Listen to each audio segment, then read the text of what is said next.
en büyük devlet, en büyük zenginlik Hz. Peygamber sallallahu aleyhi ve sellemin beşaretiyle bir insanın hidayetidir. Bir insanın hidayetine vesile olmak, onun ifadesiyle diyor ki ya Ali, senin elinde bir insan şayet hidayet bulursa sana dünyadan ve içindekilerinden daha hayırlıdır. Bize dünyadan ve içindekilerinden daha hayırlı olan amel, eylem bir insanın hidayeti ise o zaman bu bizim sorumluluğumuzdur. Var gücümüzle buna çalışmak zorundayız. Bunun ötesinde gerçekten şu an dünyevi uğraşlarımız bizim için eğer ilahi kurbiyete vesile değilse bu bizim için bir nimet değil, bir felakettir. Bunu düşünmemiz lazım. Bunun hesabını yapmamız lazım. Bakın dünya hayatının geçiciliğini, faniliğini görüyorsunuz. Hepimizin önünde upuzun bir yol var. Ölen insanın taziyesine gidiyor, ona Fatiha okuyor, geri kalanlara sabır tavsiye ediyoruz. Ama hakikat itibariyle ölen insan ölmüyor. Ebedi bir hayata artık demir atıyor, kapı aralıyor ve ebedi bir hayat bizi bekliyor. Bu hepimiz için geçerli bir vaka. Ama asıl şu an gaflette olanlar, kalbi ölenler bizleriz. Ve bunun için uyanmamız lazım. İşte bizim asıl misyonumuz ve hedefimiz bu ise dolayısıyla insanlara karşı ciddi bir sorumluluğumuz vardır. Kendi memleketimizde, kendi binamızda insanlarımız var ve bu insanlar dalalet üzere ölüyor. Bir bataklık söz konusu. Bakın birkaç ay önceydi veyahut da bir yıl önceydi Diyarbakır Emniyet Müdürü bir değerlendirme yaptı. Dedik ki şu an Diyarbakır'da kayıtlı olarak bizim 12.000 tane hırsızımız var.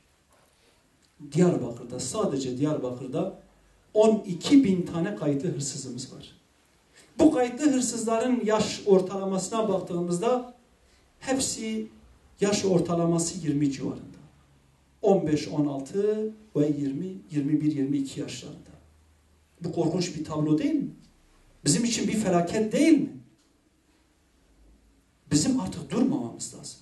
Gece gündüz bu insanların ıslahı için, bu insanların hidayete ulaşması için uğraş vermemiz lazım.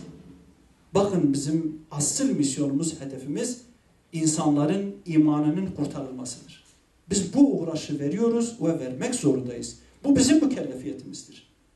Elhamdülillah bu hedefe ulaşma noktasında yıllardır başlangıçta söylediğim gibi ciddi bir mücadele içerisindeyiz ve bu konuda Rabbime hamdolsun bizim bu konuda sermaye olarak elimizde bulunan da ciddi bedeller ödemişiz. Şu anki eforu, şu anki heyecanı yakalamamışız. Rabbime hamdolsun şu anda seçime girmeye kendimizi endekslediğimiz bölgelerde şu saatlerde dahi ta saat 10'lara kadar, belki bazı yerlere daha ileri saatlere kadar, yani sabahın erken saatlerinde başlamak suretiyle ta yatma saatine kadar elhamdülillah kardeşlerimiz kapı kapı dolaşmakta, insanlara ulaşmakta, değişik hal ve düşünceler içerisinde olan insanlara, değişik ideolojilere sahip olan insanlara kardeşlerimiz ulaşmakta ve elhamdülillah güzel neticelerle geri dönmektedirler. Tamamen bir batağın içerisinde, tamamen değişik bir zihniyetin içerisinde olan insanların hidayetine vesile olduğumuzu gördüğümüzde kardeşlerimizin heyecanı daha artıyor ve bu güzel neticenin sağlanması için daha büyük bir efor ve çalışma içerisine giriyor. Bu ilahi bir lütuftur, ilahi bir nimettir. İşte bu tablolardan sadece belki birkaçını söylemekle meselenin güzelliğini belki anlatmaya çalışacağım. Geçenlerde arkadaşlar eşleriyle beraber, yani bir kardeşimiz eşiyle beraber başka bir aileyi ziyaret ederler.